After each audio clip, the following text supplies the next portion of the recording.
What's up, everybody? We're live, and we're back. It's Morningwood, August 12th, and some fun stuff. I feel like yesterday was a better NBA day than was the day before. Yeah, I mean, it was better. I mean, we're still missing guys everywhere, but it's better because, that Blazers game was insane. Blazers game was insane. Suns game was pretty good, too. It was. I mean, the Suns are fun, 7-0. We're going to start with the Suns. Suns stay hot. Look, you have to give them the MVP of the bubble. I don't want to give it to one specific player. I want to give it to the Phoenix Suns because collectively they're doing it as a team. They bought in. They're ready to go. I mean, there's a lot of rumors about New Orleans not being ready to go, and there's a lot of chirping going around that team compared to the Suns. They nailed it. They really came in ready to play. This is the most cohesive unit that has been out of all the teams in the bubble right now. Yeah, for sure. And Devin Booker has stepped up to the plate. He seems like he was tired of not getting, I guess, the credit he feels like he deserved. He has come out as the best player on that team, cemented himself as one of, I think, the better upcoming young players in the game. Like you said, everybody bought in. Monty Williams, just kudos to him. A lot of fun, and we'll touch on Phoenix a little bit later when we get into more of the Western Conference play-in game scenarios. But we have to dedicate a lot of the programming today to Dame time. I mean, just absolutely ridiculous performance by him. It's ridiculous. It's insane how good he is, how much fun he is to watch. It does feel like Allen Iverson, just better. It's stupid. I mean, he's literally carrying the team. When they're a late game stretch and you have Melo passing the ball to Dame and then Melo goes and clears out, things are different with him. You do. And Melo hit a big shot late in the fourth. One of the only big shots that Dame didn't hit. Right. I like that Portland does have Dame, Melo, and CJ who can all come through in the clutch. So CJ, it came out today. I was actually going to bring up CJ today. He went 2 for 14 yesterday. Dame put up 61 to win. If you got to rely on that to win games, you're in a bad spot.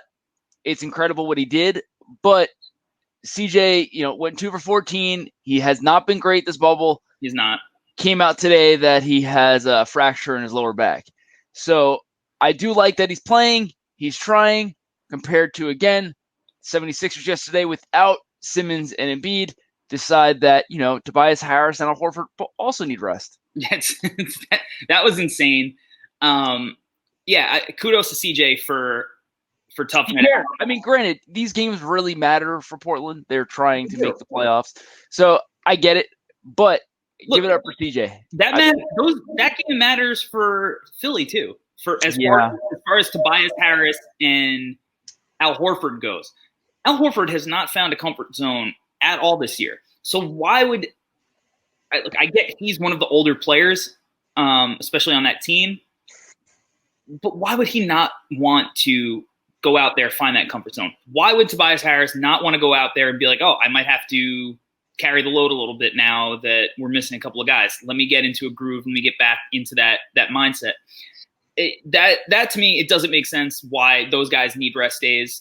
Again, you went into your big rant yesterday. You're not a max guy, in my opinion, if you're doing that. Besides like Kawhi, who has degenerative knee issues, I'll buy that argument for Kawhi. But if you're going to rest, we have 2 other guys resting injured on your team, and you need to help. You have the ability to help carry your team to wins, and instead you're resting. It sucks. Yeah, it's a bad. Not a max guy. It's not a winning mindset. No. They already got paid though, so. Yeah, I guess what do they care? But I mean, at the same time, Tobias Harris is not. He has not earned that contract. Al Horford. I don't think Al Horford all of a sudden forgot how to play basketball from last year to this year. So I don't think it's necessarily entirely on him. It's more on Philly not knowing how to use him properly. Weird. So. Yeah, whatever. We're done with Philly. They don't deserve any more of our time today. Let's. I do want to mention a few other things from the Dallas Portland game because that fourth quarter was an all time. Just if you're a basketball fan, that It was exactly everything that you want out of the ending of the game. One, and I know how much every time we bring it up, it hurts you to talk about it. Porzingis trail to break threes. Oh, it's insane. Are ridiculous. It's ridiculous. I mean, he can just shoot over everybody. He can do whatever he wants at that side. On a dime. Yeah. Just trailing top of the key. And it's hard to see coming because you need to get back and worry about everybody else. Luka's ability to get the ball to shooters leading the break. And with Porzingis trailing the break, and like you said, he could just rise up, shoot. His release is so quick. Absolutely ridiculous weapon.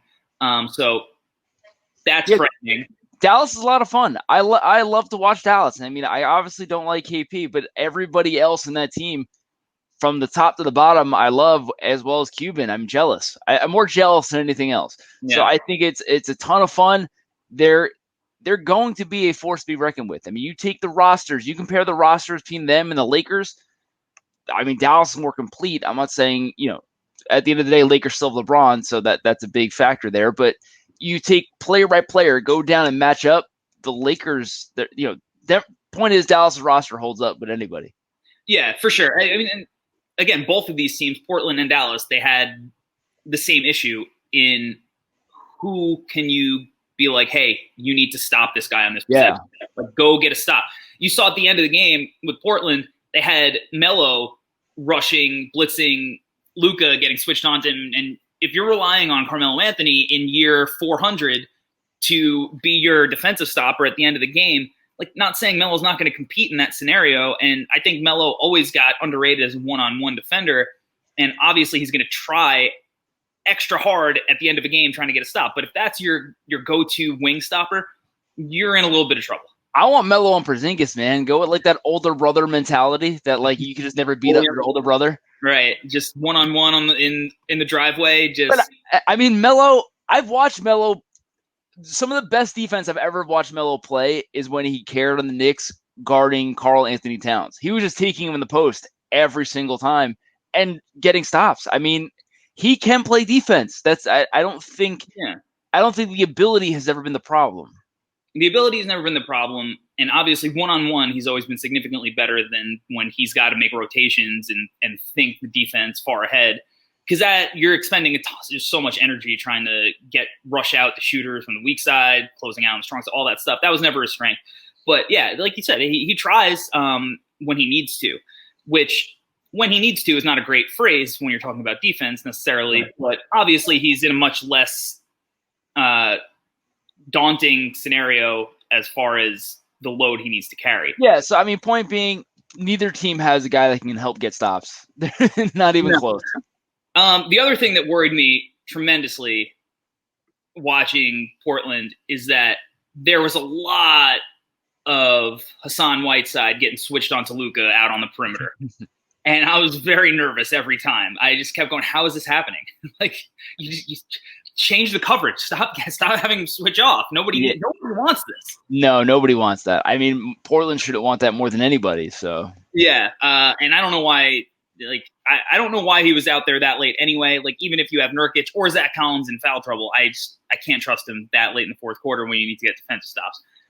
Did have that big dunk though on the Dame drop off, so sure, that was good. Was the Trey Burke foul an offensive foul? You could definitely argue both sides, go either way. I think Dame was moving, but either way, with 4 seconds left, you can't call that. You just can't, in my opinion. Yeah, where I think it went bad for Dallas is I feel like Trey Burke, like you said, I don't know if Dame had the right position. He may have. You could go either way. But Trey Burke kind of like lowered his shoulder and thrust it a little bit, and it's right in front of the ref. Yeah, I mean, it's a tough call to make, but it if he would have it wasn't his natural momentum. No, Trey Burke definitely lowered his shoulder and extended his arm a little bit. Dame definitely flopped to accentuate it. At the end of the day, absolutely, there's 4 seconds left. You can't call it. Yeah. Not like that. And Dallas hit the shot too. So right. Yeah, it's something minor like that. You got to let them play. I just can't see that being a call right there. Yeah, but they called it. And Portland won. And they needed it. It's fun. I really, it's a lot of fun. I'm glad. I mean, I would love to see more Portland and see them in this playing game. I mean, how much fun would be a Portland Suns playing game? Yeah. But we got to worry about the Spurs. The bubble Spurs. I'm always on it. Always in on the bubble Spurs. The Spurs beat a hardenless Rockets, but they took care of business. Yeah, DeMar DeRozan had a great game. That was actually almost my best bet. My best bet yesterday was almost the Spurs because they needed the game. Yeah. So I think, I mean, the Spurs are doing what they do. They take care of business. They win these games, and Pop is just goddamn so good after all these years. He is. I mean, the whole team, like I said, they're ready every night. Every night.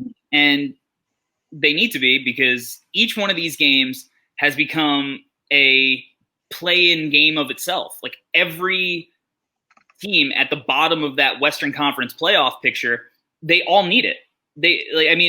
Right now you're basically in a 3.5-way tie for the Western Conference play-in game. Portland has leapfrogged everybody to taking the 8th spot. They're a half game up. And then you have Memphis, Phoenix, San Antonio, all tied a half game back behind Portland. I'm ready to do a 4-game or 4-team 2 elimination tournament and let's just go from there. Like, cancel everything else. It doesn't matter. Nobody wants to watch, Sacramento play the LeBron-less Lakers. Like, let's get a 4-team tournament going between those teams. I would love it. I mean, right now it feels like, isn't that what each of these games feels like anyway? Yeah, pretty much. I mean, it's literally checking the schedule, what team, because the problem kind of is too is that all the seedings are basically set for the most part. Here or there's one or two that can change, but minor changes. Again, with 4 or 5 not mattering because there's no home court, it's minor changes. I mean, it's crazy. The 4-5 is basically just, as the 5 spot, do you want to play Houston or do you want to bounce back to the 6 spot and play Denver? That's right. The only thing that really matters. Sure. Yeah, for sure. So I think I can't wait. I really hope it's going to be Portland Suns. That just sounds awesome. I know. And you know what? I feel like Phoenix is really just, they're ready for a letdown of their fans. Like, obviously their fans can't be any happier. The fact that they're in it this late with 1 game to go is outrageous enough. I don't think any of even the most optimistic Suns fans probably thought that was plausible. No, they're one of those teams. And why are they there? They're one of those teams. And now, I mean, you see that they're in it, and I feel like they're in for a letdown, unfortunately. But at the same time, I hope they're not. I hope they get that 8th spot. I mean, who doesn't see the most fun scenario is Portland Phoenix. But I think it's most fun. Who doesn't see this scenario playing out, that San Antonio gets the 9th spot, they win their play-in games, and they get the 8th spot in the playoffs? I mean, that's what's going to happen. That's what history tells us is going to happen. Yeah, for sure. I don't know what the line is on San Antonio for the playoffs right now, but I feel like they should be the favorites, even though they're technically like the 10th seed or whatever they're at right now. So I'll tell you where that's working for them. Right now, tomorrow, you have the Suns and Mavericks. Mm-hmm. So assuming Mavericks don't rest their entire team, that's going to be a rough game for the Suns. And then you got Grizzlies Bucks. So same idea. If the Bucks don't rest their entire team, you're going to have, that's a rough game for them as well. You also got Jazz Spurs. So, that's 3 good matchups. And unfortunately, it's going to be decided which one of the teams rest. Yeah. Well, honestly, one of the games, the Milwaukee game, might not be a rest situation. Giannis might get suspended. Sure. I mean, I think the internet's blowing up the headbutt thing a little bit too much. Weird. But it's clear that he did purposely headbutt an opponent. So I feel like with a game left, you suspend him for a game, you avoid any kind of, scenario where you're going to lose a Giannis game in the playoffs. You feel like you're bringing, justice to him, while also for Milwaukee, you're probably thrilled. Yeah, for sure. I think you got to do it. Just do the suspension once, just to look like we're not, catering to the superstars more than the NBA does. Suspended for the last game, it doesn't matter. It shows that it actually, you're trying to, regulate this. Yeah. So we'll see what happens there. I do want to. Yesterday, my best bet was Boston, and I thought even if they rested one of their players, that they had enough to easily make that happen. They easily even exceeded the money line. I love what Boston's doing. Yeah. They really don't have any reason to play all of their players other than, how you get better going into a playoff? You play all your players. Yeah, you play your players as well as they're young guys. They still are gelling, and it's really fun to watch. It's just can't believe how different it is from last year's team. They are just really grinding to see what they, they have a high ceiling. They really are a high ceiling team to see what they're going to do. I mean, look, especially coming off an injury for Joel Embiid, I think it would be madness to take Philly in the first round. Oh, God. I think that would be madness. You literally see both sides of the spectrum. On one side, you have Philly. You have guys like Al Horford and Tobias Harris resting, not trying to get into the playoff groove, even though they're so close. And on the other side, you have Jason Tatum and Gordon Hayward and Jaylen Brown and Marcus Smart and Kemba. Kemba's look good. There's a lot of knee issue conversations. Kemba looks good. And you have all of these guys going, hey, we want to win a title. And Gordon Hayward also looks pretty good. Gordon Hayward looks good. Robert Williams looks good. Yeah. I mean, they're getting some of their young guys are, giving a little bit here and there. I don't understand how Boston is the only kind of contender that is going, we've had 5 months off. Our guys need to just go out, win some games, get in a groove, feel good about themselves. I just can't. I mean, again, football is my bread and butter. That's where I live. So it's like, can you imagine coming to this NFL season, Russell Wilson's like, nope, opting out because of COVID. It would never happen. Never. And again, at the same time, at the end of the year, how many players rest? You get more hurt in football. You have a better chance to get hurt in football than you do in basketball. I'm sure there's some type of science that supports that comment. Now, at the end of the year, nobody's resting. Yeah, are you going to have maybe one team that has an insane 13-2 or something like that record that could possibly rest somebody? Yeah, maybe in the second half. It's not frequent. This is insane. Yeah, and like you said, it's different. Rest in football is this guy could get tackled below the knee and just literally get his knee amputated versus you don't want this guy to roll his ankle. I don't know, but I don't know. I don't know anything about parenting, but it sounds like being a parent. At one time, you just kind of got to go let your kid go. If they get hurt, they get hurt. Yeah, and look, I love what Boston's doing. I hate what Philly's doing. Yeah. I think you see two sides of the extreme. You see one team and you understand why they've had the success they've had this year. You see the other team, you see why they've struggled the way I think a big thing is that it's just teammates loving each other to try to, trust each other to win. It's what a team really is. It's kind of where Boston seems like they're a cohesive unit. Yep. And Philly seems like independent contractors. That's it. They're a bunch of individuals who are just going out, get theirs. Hey, if we lose in the first round, we get to leave the bubble, right? We get to go home. Don't get me wrong. I'm sure these guys want to win, but at the end of the day, it's not just you're relying on your teammate and you're supporting your teammate. I'm going to be out there because my teammate's out there working hard. Yeah. And your teammates need you and you need it. These guys need the reps. They've played less than 10 games in 5 months. I think I said this the maybe first or second episode, and I still stand by it. Philly, to me, is that team that looks like they're 5 years removed from winning a title. They got the swagger like they've won a title, and now they're just coasting. Yeah. And with that said, my best bet of the night is going to be Raptors -6 over Philly. So I've had the same best bet, and that's only because I hate every game today. This was by far the hardest day to pick, in my opinion. My Kings pulled through yesterday. Today, I have no idea. It's just you can go down the list of every game, be like, there's either rest or doesn't matter, or there's just, there's no seeding involvement. Right. So it's minor, minor, minor. So I'm looking at that too. I was going to pick Raptors also, -6. I think what I'll do is I'll let you take that. I'm going to take the Clippers -4.5 over the Nuggets. Primary reasoning, I think the Nuggets are awfully close to that second seed that they don't want. Okay.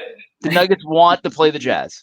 100%. So I think that, I could see the Nuggets. I'm taking this more in confidence of the Nuggets not wanting to win more than the Clippers' confidence in winning. Okay.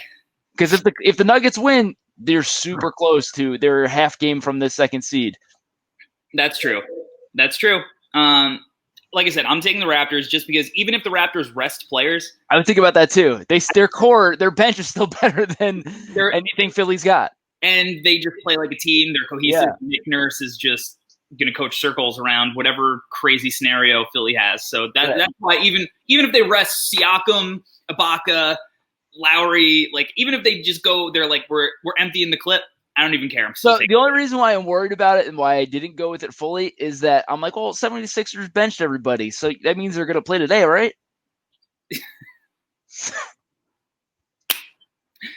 I don't know. I guess. I don't know. All right. I guess we're going to see. And when we come back tomorrow, we can break it all down. That's going to do it for today's episode of Morning Wood. Thanks for joining us. Thanks for watching. Like usual, if you have missed any of this, you're trying to watch a replay, it'll be up on YouTube. Make sure you like, subscribe, share, comment, all that good stuff. If you're watching on Periscope, Twitch, Twitter, wherever you're watching, retweet, share it. We'll show love back. Till tomorrow, peace.